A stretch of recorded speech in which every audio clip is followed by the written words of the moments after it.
नमस्कार। आज का जो हमारा टॉपिक है वो है विद्यालय प्रबंधन समिति।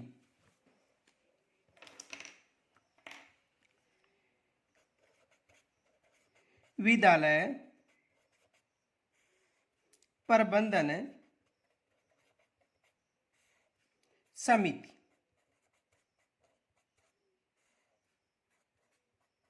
SMC, school management committee. देखो, इससे पहले कुछ विशेष सूचना बताना चाहता हूं आपको। कुछ बातें विशेष याद रखना। पहली तो यह है कि जो भी मैं टॉपिक पढ़ा रहा हूं उस टॉपिक में यदि पार्ट मिला हुआ है, यानी पार्ट एक है, तो ये समझना कि ये एक पार्ट ही नहीं है, इसके और भी पार्ट होंगे। पहली तो ये याद रखना। दूसरा, देखो, कई बच्चों ने कमेंट्स किया है कि सर जी ये पूरा हो गया या नहीं। तो देखो, यदि उसमें पार्ट न लिखा हुआ है तो ये मानना कि वो टॉपिक पूरा है, और यदि वहां पर पार्ट लिखा है तो आगे प्लेलिस्ट में ये देखना कि इनके पार्ट और मिलेंगे। इनके अलावा देखो, जो शैक्षिक परिदृश्य है उसको लेकर मार्केट में पुस्तकें आ चुकी हैं, लेकिन याद रखना, जो भी पुस्तक खरीदते हो आप उसमें सिलेबस पहले मिलान जरूर करना, क्योंकि मैंने मार्केट में ऐसी पुस्तकें देखी हैं जो फर्स्ट ग्रेड का मैटर है उस मैटर को हूबहू थर्ड ग्रेड का मैटर बनाकर मार्केट में पुस्तकें जारी कर दी हैं। तो यदि मार्केट में आप पुस्तक खरीदना चाहते हो तो एक विशेष याद रखना, जो भी सिलेबस के टॉपिक हैं ये टॉपिक जरूर मिलाना। इंडेक्स के अलावा अंदर भी जो मटेरियल है वहां पर भी देखना है आपको। जैसे मानो कि एक टॉपिक है, कोई सा टॉपिक ले लो, वहां पर इंडेक्स में आपको ये मिल जाएगा राष्ट्रीय शिक्षा नीति। जैसे मान लो इंडेक्स में ये मिल गया राष्ट्रीय शिक्षा नीति, राष्ट्रीय शिक्षा नीति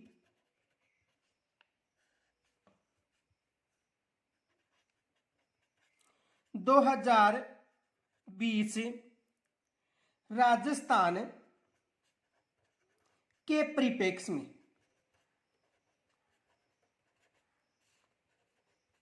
ये इंडेक्स में आपको वहां पर जो भी श्रेणियां बनाई जाती है वहां पर आपको ये टॉपिक मिल गया। लेकिन यदि आप अंदर देखोगे तो वहां पर इसका आपको मेटेरियल, यानी वहां पर इसकी जो सामग्री है वो नहीं मिलेगी। तो मेरा कहने का मतलब ये है कि मार्केट में आप जो भी पुस्तक गाइड खरीदते हो तो सबसे पहले सिलेबस का वहां पर मिलान जरूर करना, और अंदर भी ये देखना है कि जो सिलेबस की जो टॉपिक है ये अंदर दे रखे हैं या नहीं दे रखे हैं। मार्केट में जो भी पुस्तक आई है वहां पर जो शैक्षिक परिदृश्य और निःशुल्क और अनिवार्य शिक्षा संबंधी जो नवाचार संबंधी टॉपिक हैं उनका उल्लेख नहीं है। केवल जो फर्स्ट ग्रेड का जो सिलेबस था शैक्षिक प्रबंधन का, उसके टॉपिक हूबहू उठाकर उस किताब में डाल दिए जा रहे हैं। तो आप विशेष ध्यान रखना, कोई भी पुस्तक खरीदो उससे पहले जो शैक्षिक परिदृश्य संबंधी जो टॉपिक हैं उनका मिलान जरूर करना, ये विशेष याद रखना। तो आज का जो हमारा टॉपिक है वो है एसएमसी यानी विद्यालय प्रबंधन समिति। तो आज हम विद्यालय प्रबंधन समिति के बारे में चर्चा करेंगे। तो देखो,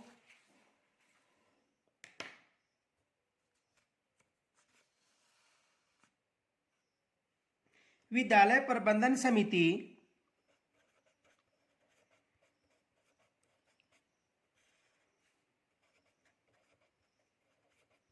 विद्यालय प्रबंधन समिति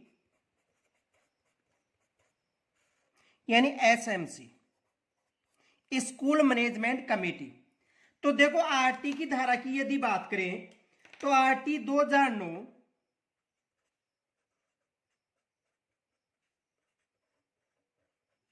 यानी निःशुल्क एवं अनिवार्य बाल शिक्षा अधिकार अधिनियम 2009, ये याद रखना।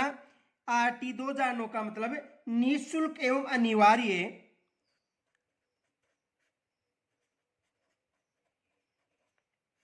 निःशुल्क एवं अनिवार्य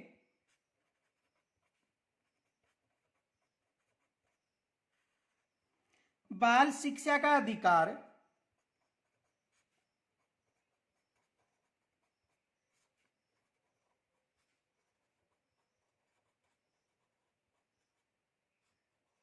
बाल शिक्षा का अधिकार अधिनियम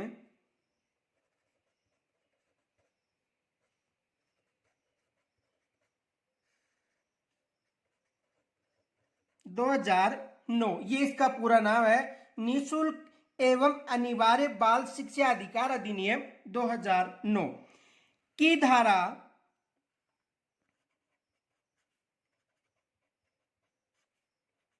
21 व 22 में, ये याद रखना, 21 व 22 में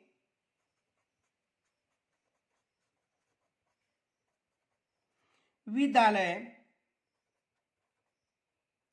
प्रबंधन समिति का उल्लेख मिलता है।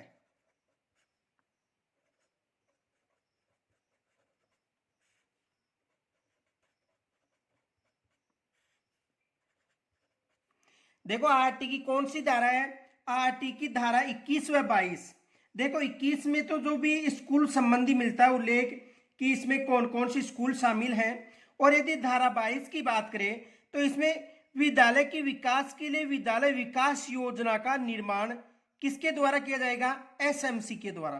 तो 21 और 22 धारा में इसका उल्लेख मिलता है। देखो यहां से एग्जाम में प्रश्न क्या बन सकता है, ये प्रश्न समझो।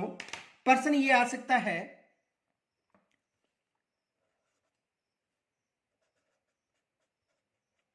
आरटी 2009 के किस अध्याय व धारा में एसएमसी का उल्लेख मिलता है।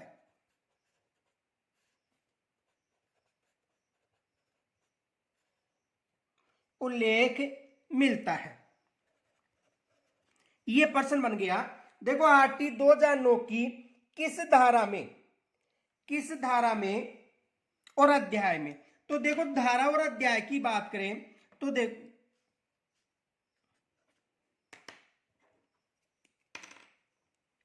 अध्याय कौन सा है, 4। अध्याय कौन सा है, 4। और इस अध्याय 4 की जो धारा है 21 व 22, ये याद रखना। आरटी 2009 की बात करें तो इसकी जो धारा है वो कौन सी है, अध्याय 4 है। और यदि धारा की बात करें तो धारा कौन सी है, 21 व 22। इन धाराओं में किसका उल्लेख मिलता है, एसएमसी का उल्लेख मिलता है। दूसरा प्रश्न ये बन सकता है, देखो यहां से एग्जामिनर प्रश्न बना सकता है, क्योंकि जो निःशुल्क अनिवार्य बाल शिक्षा अधिकार अधिनियम है ये हमारे सिलेबस में भी है। दूसरा प्रश्न ये बन सकता है,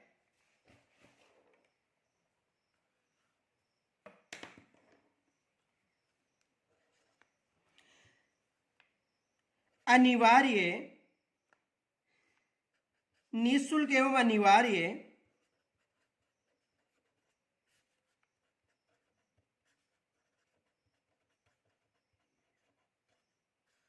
बाल शिक्षा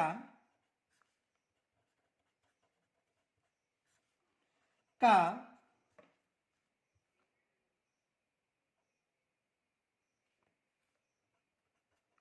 नियम 2011,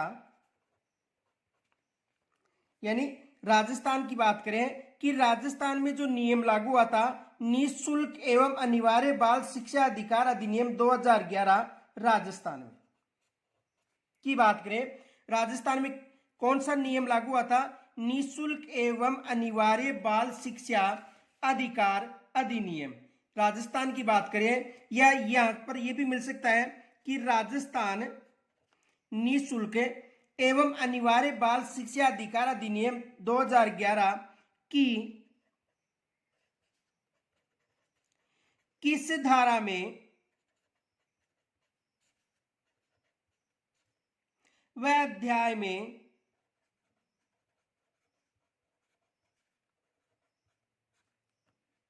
एसएमसी का उल्लेख मिलता है।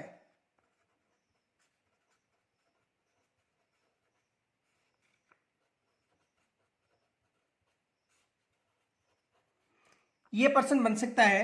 देखो ध्यान से समझो, राजस्थान निःशुल्क एवं अनिवार्य बाल शिक्षा अधिकार अधिनियम 2011 राजस्थान की बात करें कि किस धारा में वह अध्याय में एसएमसी का उल्लेख मिलता है, यहां से भी एग्जामिनर प्रश्न बना सकता है।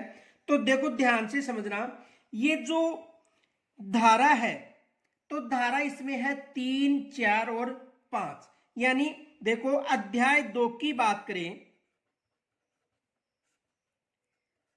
अध्याय 2, और अध्याय 2 का नाम है, राजस्थान की बात करें तो राजस्थान में अध्याय 2 का नाम है विद्यालय प्रबंधन समिति। ये याद रखना, अध्याय 2 का नाम क्या है?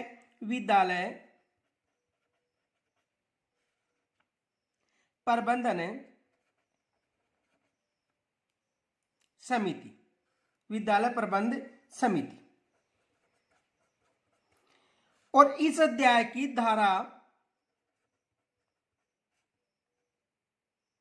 3, 4 व 5 में किसका उल्लेख मिलता है? एसएमसी का।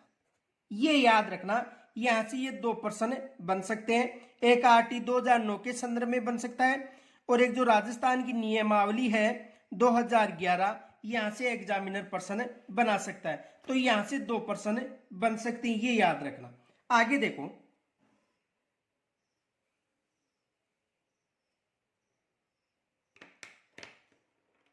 एक फैक्ट याद रखना। देखो यदि धारा 21 की बात करें तो धारा 21 में यह उल्लेख मिलता है,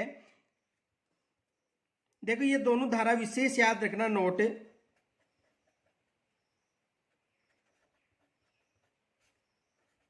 धारा 21(1) की बात करें तो देखो धारा 21(1) में क्या उल्लेख मिलता है? राज्य के समक्ष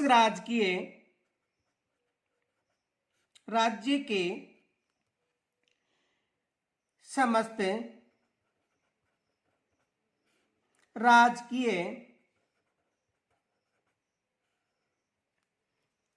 प्राथमिक व उच्च प्राथमिक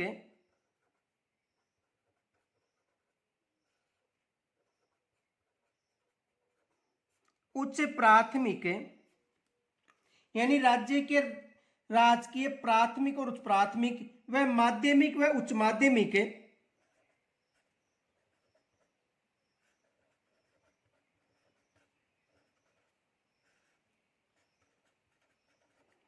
उच्च माध्यमिक व उच्च माध्यमिक अनुदानित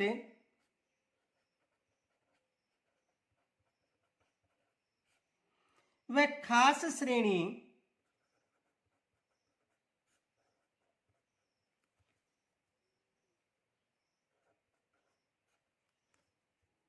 के विद्यालयों में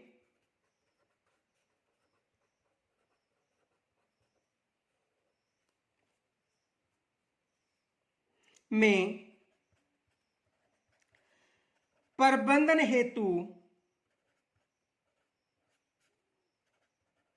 एसएमसी का गठन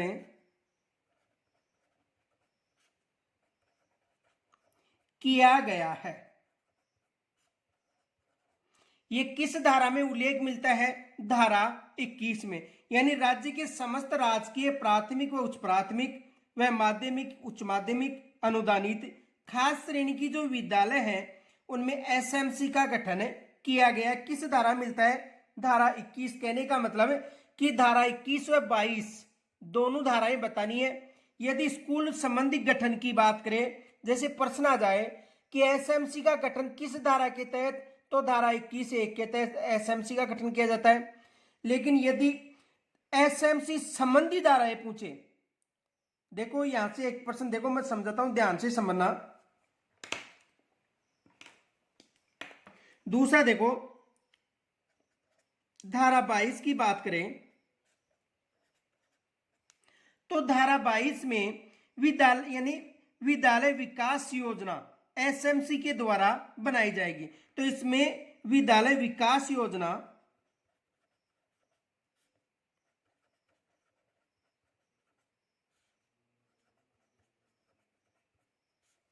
किसके द्वारा बनाई जाएगी? एसएमसी के द्वारा। तो ये दोनों धाराओं में ये उल्लेख मिलता है। अब देखो यहां से भी एग्जामिनर प्रश्न बना सकता है। एक प्रश्न क्या बना सकता है, ध्यान से समझना। प्रश्न ये आ सकता है, आरटी 2009 की किस धारा में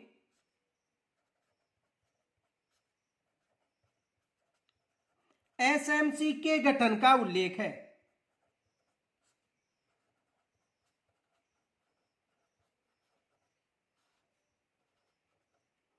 अब देखो प्रश्न क्या पूछ रहा है कि आरटी 2009 की किस धारा में एसएमसी के गठन का उल्लेख है। तो गठन की बात करें तो धारा 21 एक बतानी है। धारा कौन सी बतानी है? 21(1). यह प्रश्न को इस हिसाब से पूछे, आरटी 2009 की किस धारा में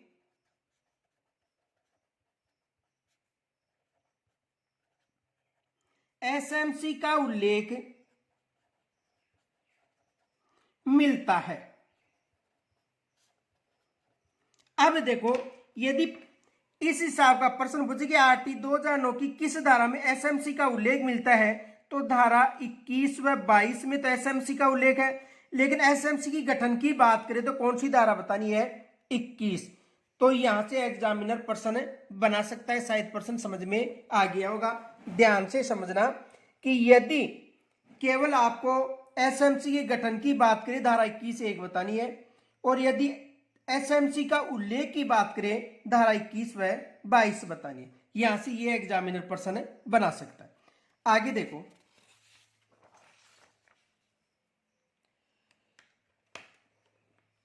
देखो एसएमसी की बात कर रहे हैं हम, तो एसएमसी में सबसे पहले इसका जो कार्यालय वह कार्य क्षेत्र कौन से होंगे?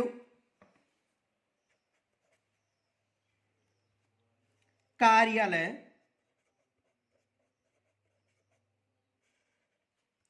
वह कार्य क्षेत्र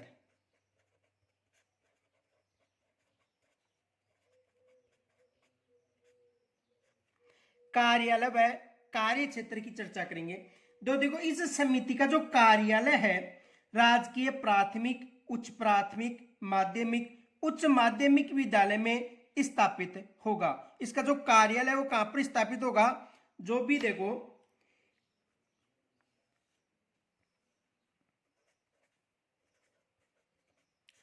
इस समिति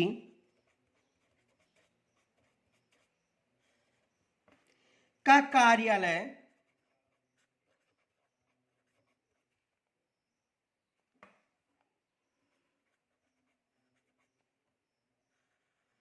इस समिति का कार्यालय राजकीय प्राथमिक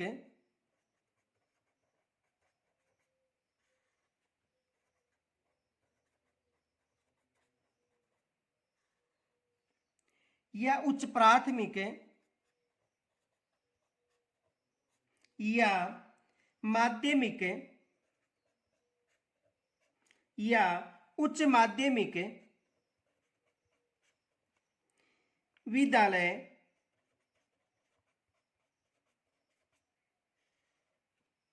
में स्थापित होगा।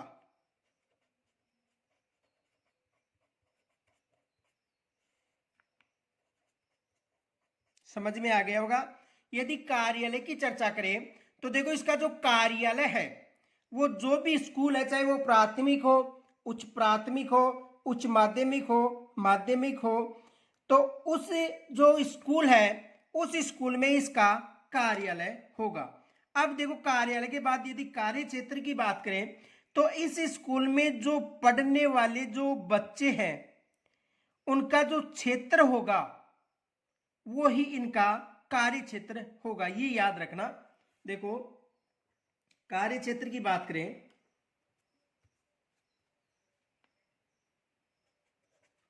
इसके कार्य क्षेत्र में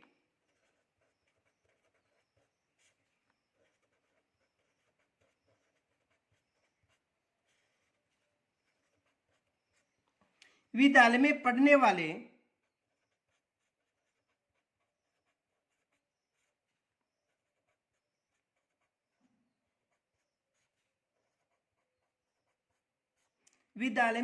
वाले बालकों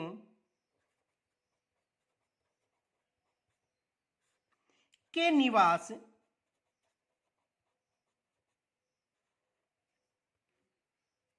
स्थानों तक होगा।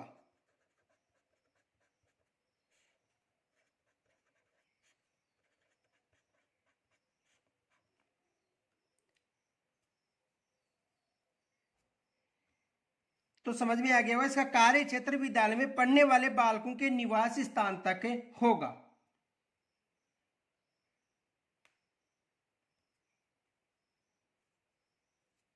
एक फैक्ट याद रखना, विकास कार्य केवल नोट विकास कार्य केवल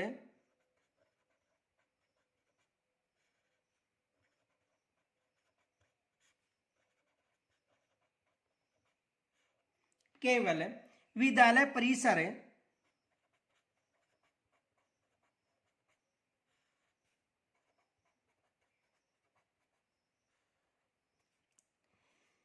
विद्यालय से संबंधित खेल का मैदान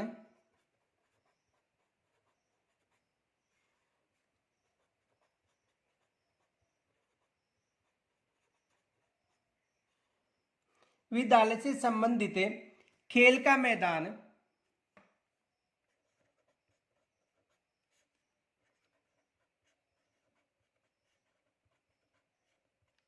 विद्यालय संबंधित खेल का मैदान विद्यालय से संबंधित समितियों में ही कराए जा सकेंगे। ये याद रखना कि जो देखो दोबारा समझो, इसके जो कार्य क्षेत्र में विद्यालय में पढ़ने वाले बालकों के निवास स्थान तक माना जाएगा, लेकिन जो कार्य है यानी जो विद्यालय परिसर हो गया, विद्यालय संबंधी खेल का मैदान और विद्यालय से संबंधित जो समितियों के द्वारा ही किया जा सकेगा, न कि अन्य के द्वारा। एवं विद्यालय से संबंधित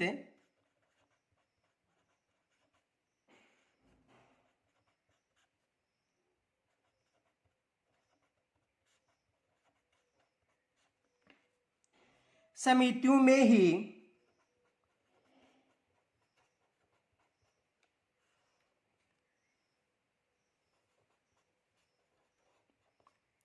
कराए जा सकेंगे।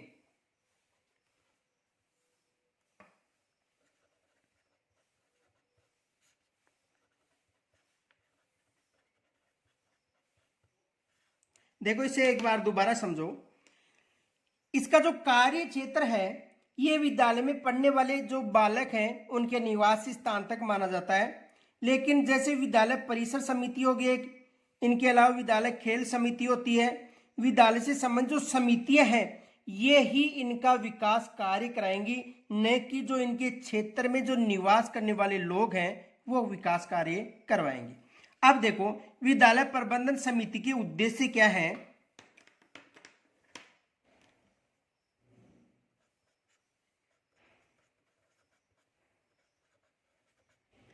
विद्यालय प्रबंधन समिति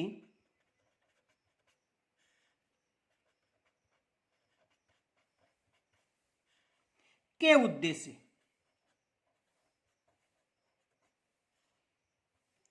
विद्यालय प्रबंधन समिति के उद्देश्य कौन कौन से। देखो एक तो इसका उद्देश्य है विद्यालय के विकास के लिए विकास योजना का निर्माण करना, जो किस धारा में उल्लेख मिलता है, धारा 22 में। तो देखो धारा 22, यदि धारा 22 की बात करें तो देखो विद्यालय के विकास के लिए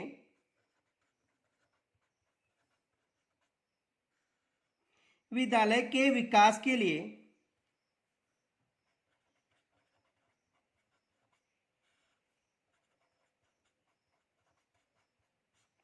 विद्यालय के विकास के लिए विद्यालय विकास योजना का निर्माण,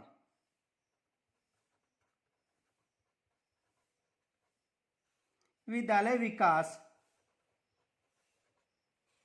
योजना का निर्माण।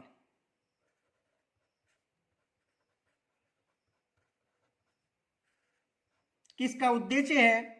विद्यालय प्रबंधन समिति क्या कार्य करेगी? यानी विद्यालय विकास योजना का निर्माण करेगी। कौन? विद्यालय प्रबंधन समिति। दूसरा देखो,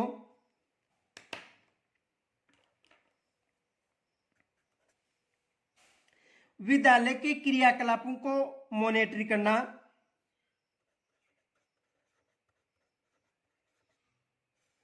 विद्यालय के क्रियाकलापों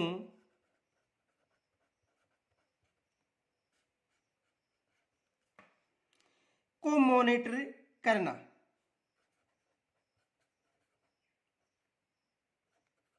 मॉनिटर करना।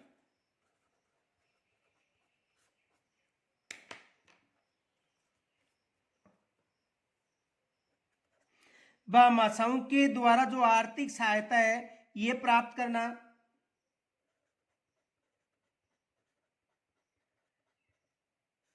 भामाशाहों से आर्थिक सहायता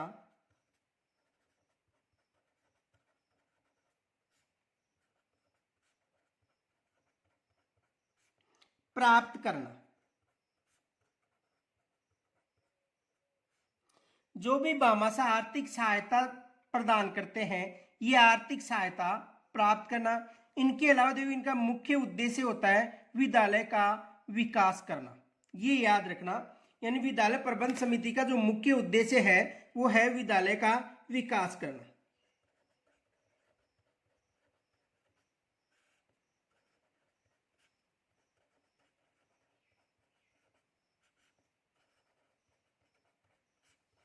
ये विद्यालय प्रबंधन समिति के मुख्य उद्देश्य होते हैं। अब देखो, यदि विद्यालय प्रबंधन समिति की बात करें तो एसएमसी में 2 कमेटियां होती हैं, एक 2 सभाएं होती हैं। देखो कौन कौन सी होती हैं।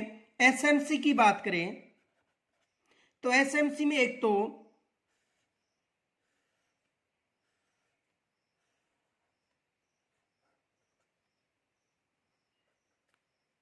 साधारण सभा होती है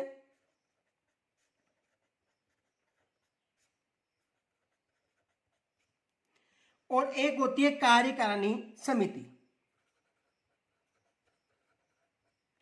साधारण सभा और कार्यकारिणी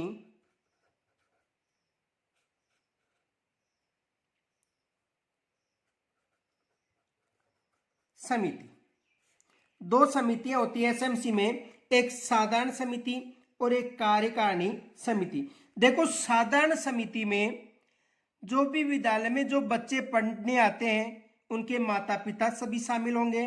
इनके अलावा जो भी उस स्कूल में कर्मचारी हैं वो सभी शामिल होंगे। इनके अलावा जिला प्रमुख हो गया, प्रधान हो गया, सरपंच हो गया, नगर पालिका का अध्यक्ष हो गया, जिससे संबंधित स्कूल में जो भी आते हैं। इनके अलावा जिला परिषद सदस्य हो गए, यदि जिले में कोई स्कूल है तो नगर पालिका में तो नगर पालिका का पार्षद, पंचायत समिति का सदस्य, वार्ड पंच, ये इस साधारण समिति के सदस्य होते हैं। और कार्यकारिणी में इनके द्वारा जो भी चुने हुए सदस्य हैं वो इनके अलावा जो भी मनोनीत सदस्य हैं वो इनके अलावा जो भी शाला प्रधान है एचएम यानी सचिव वो किसमें शामिल है? कार्यकारिणी समिति में। ये याद रखना, देखो इसे समझो। यानी साधारण सभा और कार्यकारिणी एसएमसी के दो समितियां होती है, एक साधारण सभा होगी और एक कार्यकारिणी। देखो एग्जामिनर यहां से भी प्रश्न बना सकता है। प्रश्न क्या बना सकता है इसे समझो।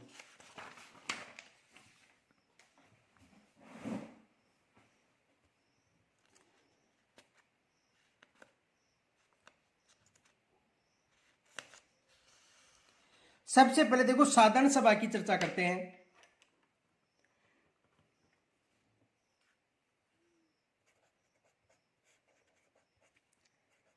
साधारण सभा,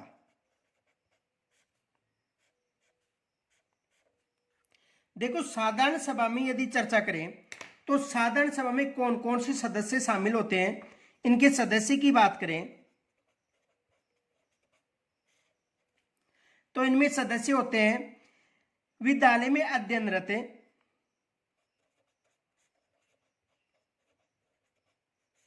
विद्यालय में अध्ययनरत प्रत्येक बालक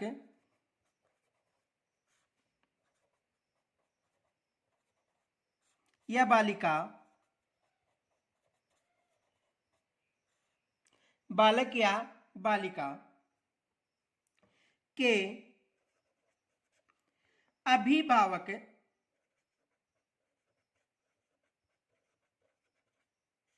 या संरक्षक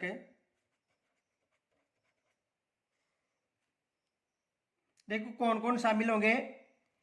देखो सदस्य यानी विद्यालय में अध्ययनरत प्रत्येक बालक या बालिका या विद्यार्थी के अभिभावक और संरक्षक। दूसरे रूप में देखो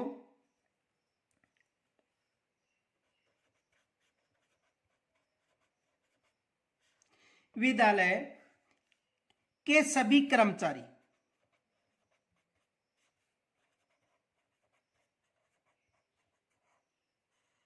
अध्यापक हो गए, प्रबोधक हो गए यानी कर्मचारी,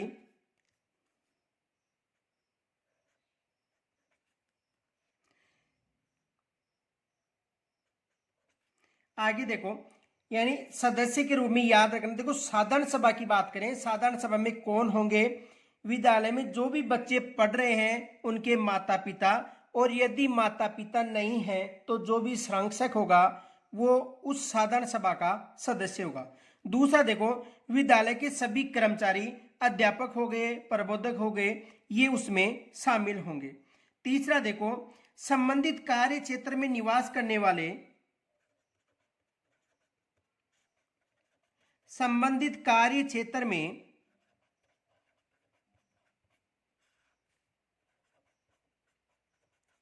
निवास करने वाले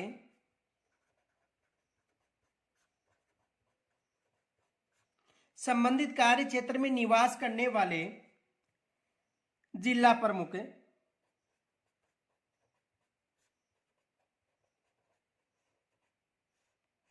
यदि जिले में स्कूल है तो जिला प्रमुख जो प्रमुख हो गया।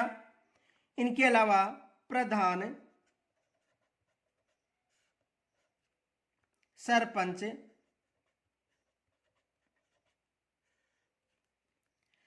नगर पालिका अध्यक्ष,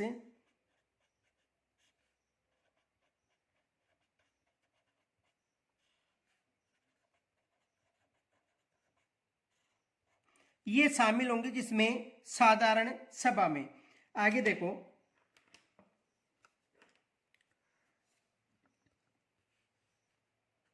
इनके अलावा देखो जिला परिषद सदस्य हो गए,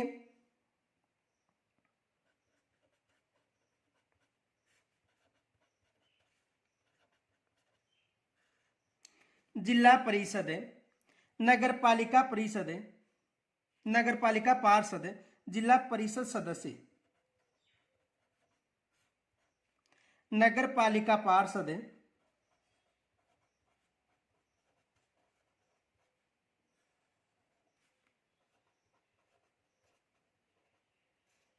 नगर पालिका पार्षद, पंचायत समिति सदस्य,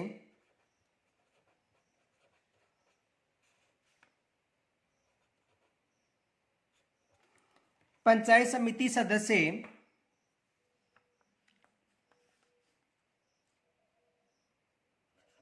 व वार्ड पंच, ये उसमें शामिल होंगे। इनके अलावा देखो ये फैक्ट याद रखना, नोट,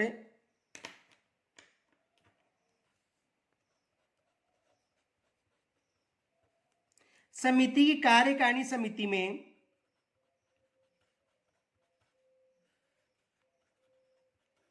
की कार्यकारिणी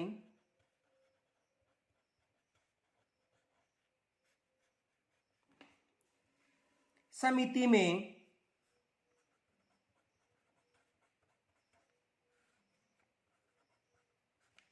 की कार्यकारिणी समिति में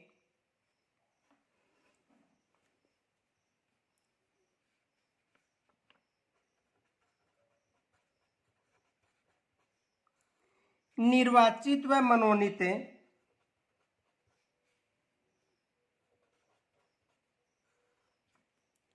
शेष सदस्य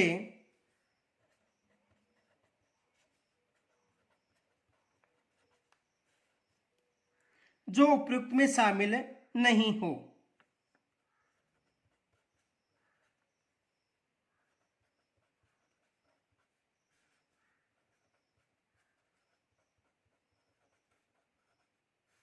शामिल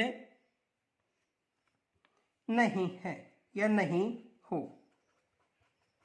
तो समझ में आ गया होगा कि साधारण सभा है उसमें जो विद्यालय में अध्ययनरत बालक और बालिका, अभिभावक हो गए, विद्यालय के जो कर्मचारी हैं जिसमें अध्यापक और प्रबोधक भी शामिल होते हैं, संबंधित कार्य क्षेत्र में निवास करने वाले जिला प्रमुख हो गया, प्रधान हो गया, सरपंच हो गया, नगरपालिका अध्यक्ष हो गया, जिला परिषद सदस्य हो गया, नगरपालिका पार्षद, पंचायत समिति सदस्य, वार्ड पंच हो गया।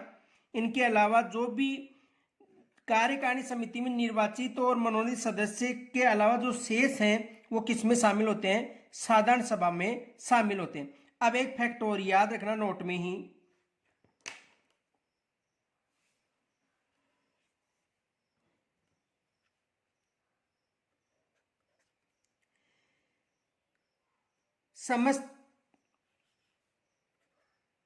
ये समस्त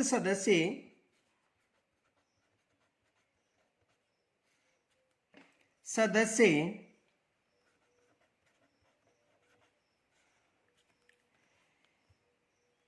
मिलकर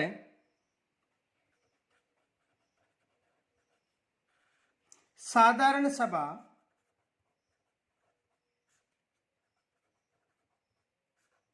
ये समस्त सदस्य मिलकर साधारण सभा का निर्माण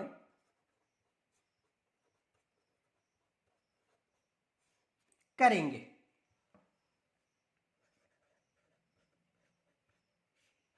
यानी ये सभी सदस्य मिलकर किसका निर्माण करेंगे? साधारण सभा करेंगे। अब याद रखना कि जो साधारण सभा के जो सदस्य हैं इनमें से जो अभिभावक के जो 11 सदस्य हैं, जो अभिभावक सदस्य हैं जो कार्यकारिणी में शामिल होते हैं, 16 में से 11 सदस्य जो अभिभावक होते हैं वो साधारण सभा में ही होते हैं। देखो यहां से एग्जामिनर प्रश्न भी बना सकता है, याद रखना। तो ये समस्त सदस्य मिलकर साधारण सभा का निर्माण करेंगे। समिति के कार्यकारिणी समिति की कार्यकारिणी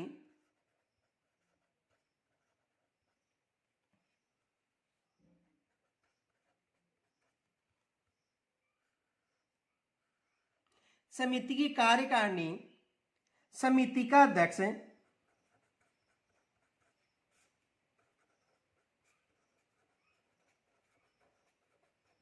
समिति का अध्यक्ष, उपाध्यक्ष, अध्यक्ष हो गया, उपाध्यक्ष व सदस्य सचिव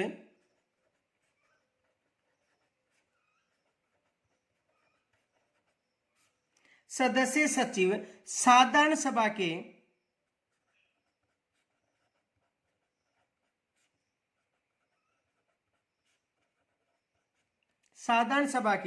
अध्यक्ष, उपाध्यक्ष व सचिव होंगे।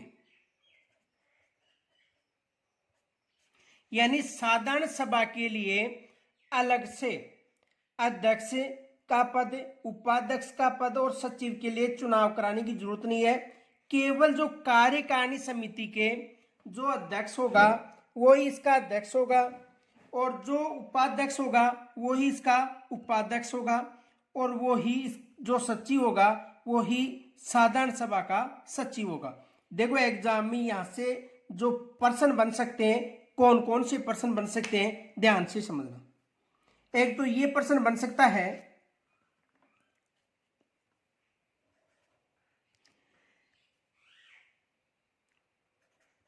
एसएमसी की साधारण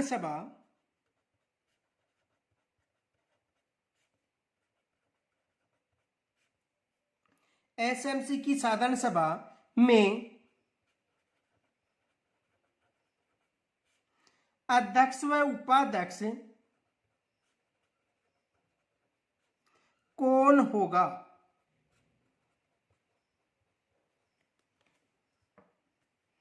देखो एसएमसी की साधारण सभा में अध्यक्ष व उपाध्यक्ष कौन होगा? ऑप्शन ध्यान से समझना। ए में मान लो वहां पर मिल सकता है, जैसे देखो कार्यकारिणी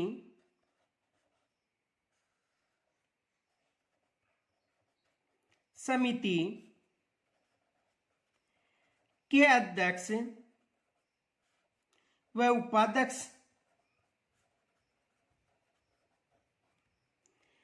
ब में देखो साधारण सभा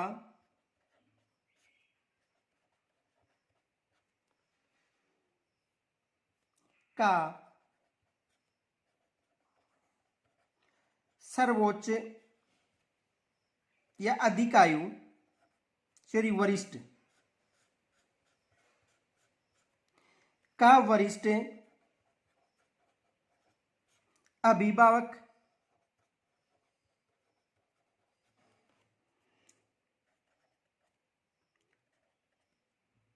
साधारण सभा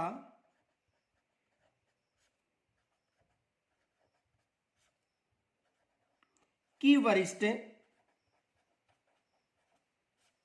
महिला अभिभावक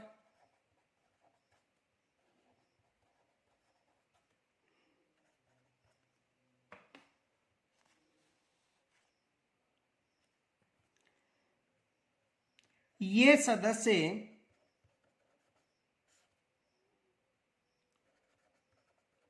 अपने द्वारा हर बैठक में चुन सकते हैं।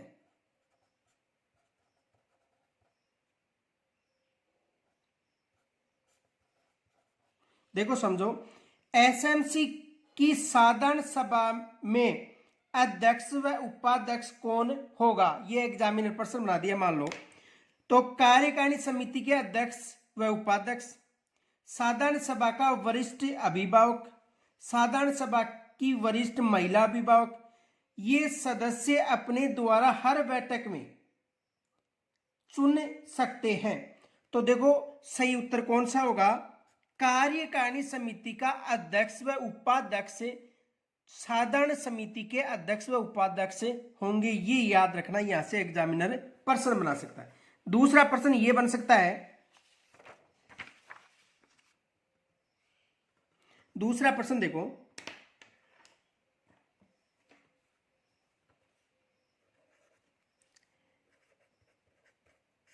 वार्ड नंबर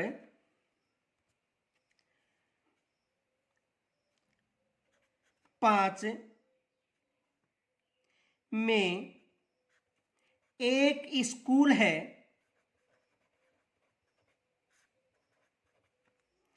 वार्ड नंबर 5 में एक स्कूल है जो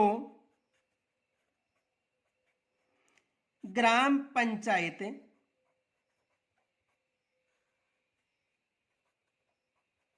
स्तर की स्कूल है। वार्ड नंबर 5 में एक स्कूल है जो ग्राम पंचायत स्तर की स्कूल है। इस स्कूल में, इस स्कूल की साधारण सभा में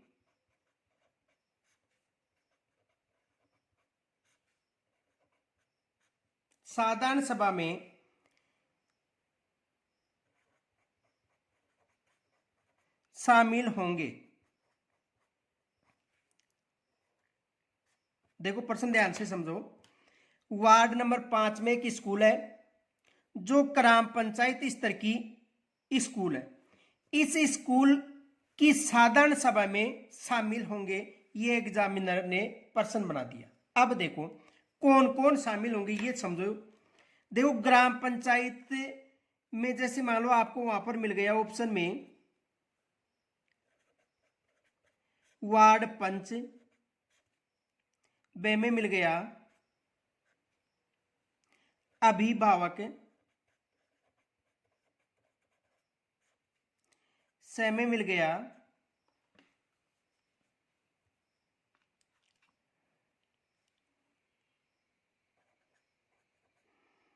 उस स्कूल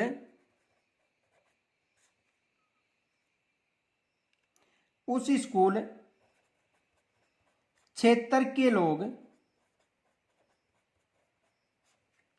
उस स्कूल क्षेत्र के लोग और द में मिल गया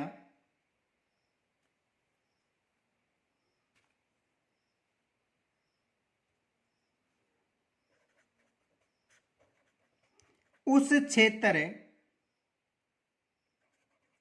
के सभी बालक।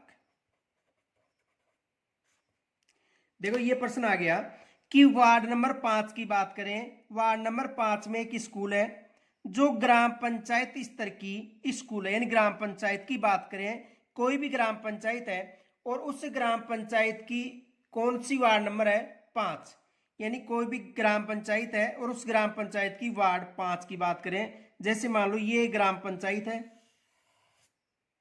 और इस ग्राम पंचायत में ये एक वार्ड है और ये वार्ड कौन सा नंबर की है 5 नंबर की, क्योंकि एक ग्राम पंचायत में कई वार्ड होती हैं। तो हम इस वार्ड की बात करें और इस वार्ड में यहां पर एक स्कूल है, ठीक है। अब इस स्कूल में कौन कौन शामिल होंगे देखो, यानी इसका जो वार्ड पंच है, इस स्कूल का वार्ड पंच हो गया तो वार्ड पंच तो शामिल होगा, ठीक है। और इस स्कूल में अभिभावक का मतलब है, अभिभावक यहां पर अभिभावक का मतलब होगा कि इस स्कूल में पढ़ने वाले बच्चे, तो ये भी शामिल होगा अभिभावक। अभिभावक का मतलब ये नहीं है कि पूरे गांव के, यानी इस अभिभावक का इस स्कूल के लिए जिसके बच्चे यहां पर पढ़ रहे हैं। अब देखो उस स्कूल के क्षेत्र के लोग ये शामिल नहीं होंगे, क्योंकि लोग शामिल नहीं होते हैं साधारण सभा में, समझ में आ गया होगा।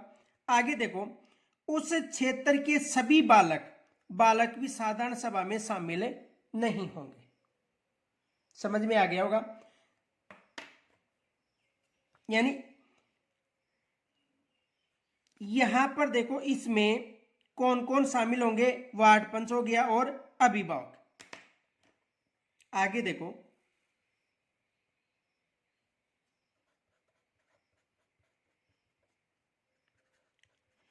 इस स्कूल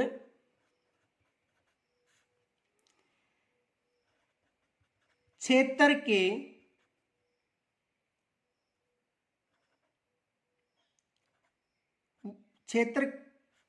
के अभिभावक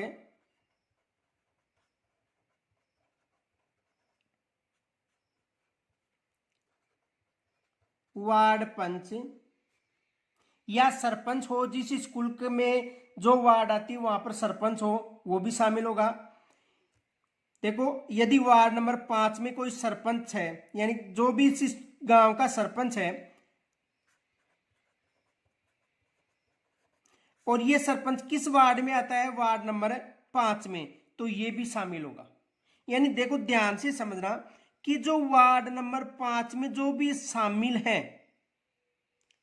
कौन कौन शामिल, देखो वार्ड नंबर 5 की बात करें तो वार्ड नंबर 5 में इसमें सदस्य देखो, विद्यालय के अध्ययनरत प्रत्येक बालक और बालिका के अभिभावक, पूरे अभिभावक नहीं होंगे, केवल बालक और बालिका जो उस स्कूल में पढ़ रहे हैं उसके अभिभावक हो गए, विद्यालय के कर्मचारी हो गए, संबंधित कार्य क्षेत्र में निवास करने वाला जिला प्रमुख जो उस स्कूल क्षेत्र में आता हो, प्रधान जो उस स्कूल क्षेत्र में आता हो, सरपंच जो उस स्कूल है जो भी वार्ड है वहां पर आता हो, ये शामिल होंगे। देखो यदि सरपंच की बात करें तो सरपंच वार्ड नंबर 5 से है, तो ये इससे कार्यकारिणी जो साधारण समिति है, साधारण समिति में शामिल होगी।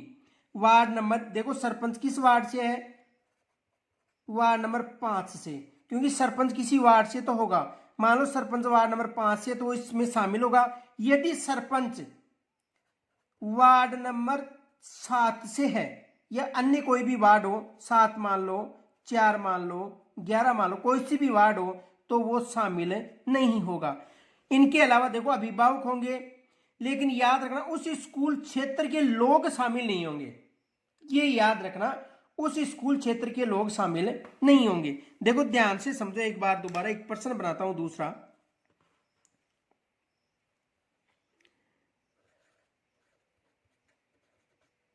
ग्राम पंचायत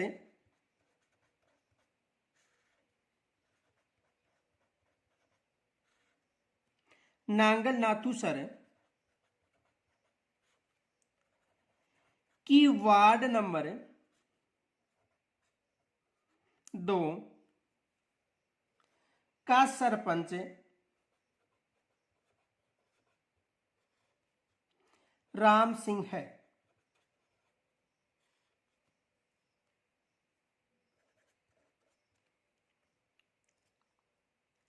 इस वार्ड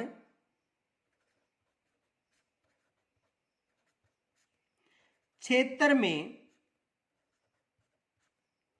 एक स्कूल है।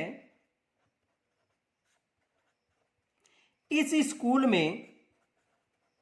स्कूल की साधारण सभा में कौन शामिल नहीं होगा? ग्राम पंचायत नांगल नाथूसर की वार्ड नंबर 2 का सरपंच राम सिंह है। इस वार्ड क्षेत्र में एक स्कूल है। इस स्कूल की साधारण सभा में कौन शामिल नहीं होगा? ये प्रश्न आ गया। अब देखो ऑप्शन देखना ध्यान से।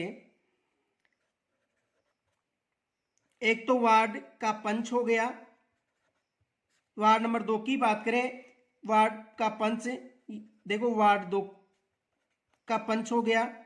दूसरा देखो सरपंच,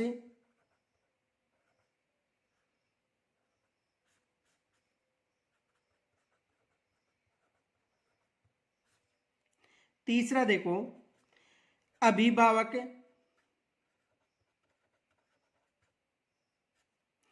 और चौथा सभी। अब देखो वार्ड पंच शामिल होगा।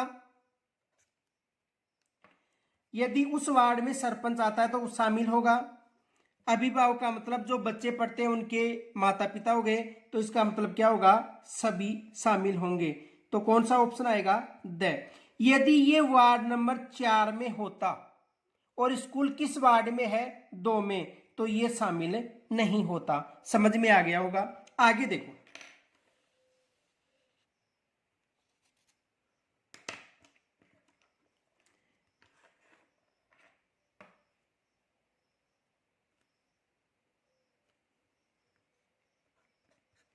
अब सदस्यों के लिए जो शुल्क है, या इनके लिए कोई शुल्क निर्धारित किया गया है या नहीं किया गया है, तो याद रखना कि साधारण सभा के सदस्यों द्वारा कोई शुल्क या चंदा प्रारंभ में अनिवार्य नहीं होगा। वो स्वेच्छा से देना चाहे तो दे सकता है, ये याद रखना।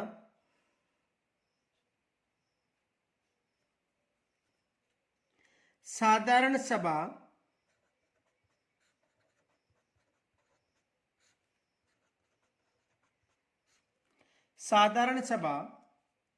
के सदस्यों के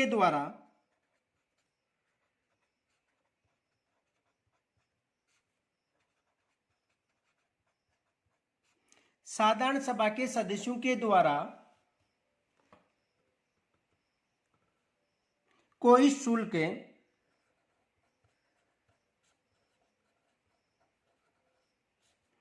व चंदा प्रारंभ से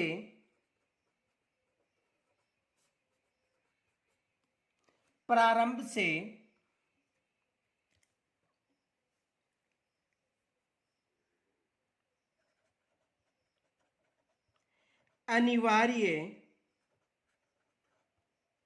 नहीं होगा। यानी साधारण सभा के सदस्यों के द्वारा कोई शुल्क व चंदा प्रारंभ से अनिवार्य नहीं होगा। सदस्य स्वेच्छा से चंदा दे सकते हैं। सदस्य स्वेच्छा से चंदा दे सकते हैं। जो भी सदस्य हैं वो अपनी इच्छा के अनुसार चंदा दे सकते हैं। समिति की साधारण सभा 2/3 बहुमत से वार्षिक सदस्य शुल्क तय कर सकती है। ये याद रखना, नोट।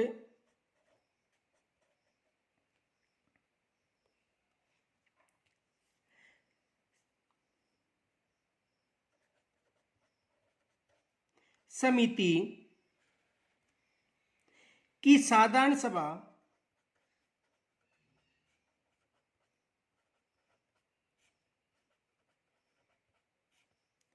2/3 बहुमत से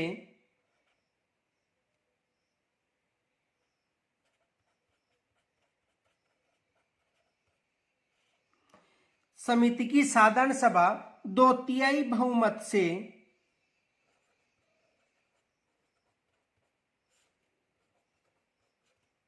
वार्षिक शुल्क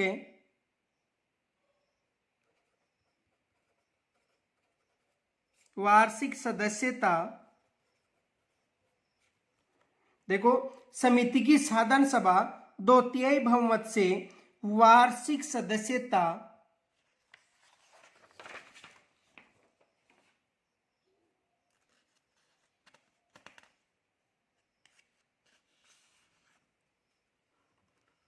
शुल्क तय कर सकती है।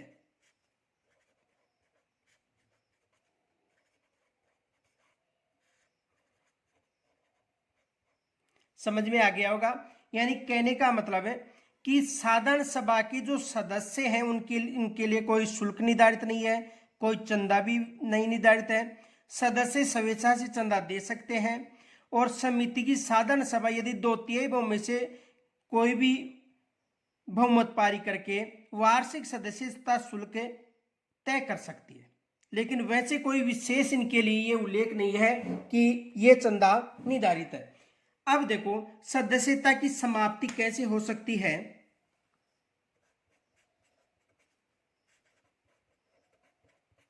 सदस्यता की समाप्ति, सदस्यता की समाप्ति कैसे हो सकती है इसे समझो। देखो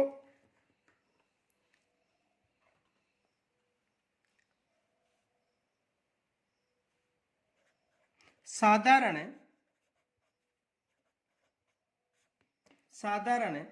सभा के सदस्य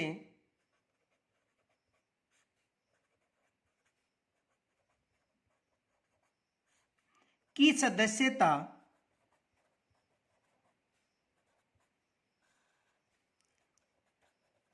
निम्न प्रकार से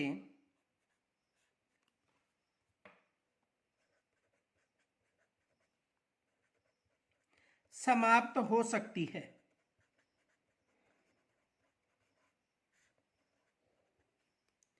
देखो एक तो मृत्यु होने पर, यदि किसी भी अभिभावक की या जो भी उस समिति में शामिल है यदि उसकी मृत्यु हो जाती है तो मृत्यु होने पर,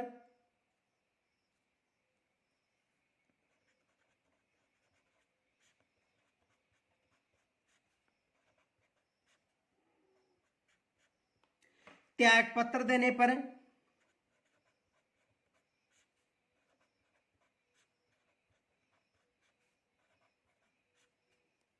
निर्वाचित सदस्य का निर्वाचित नहीं रहने पर,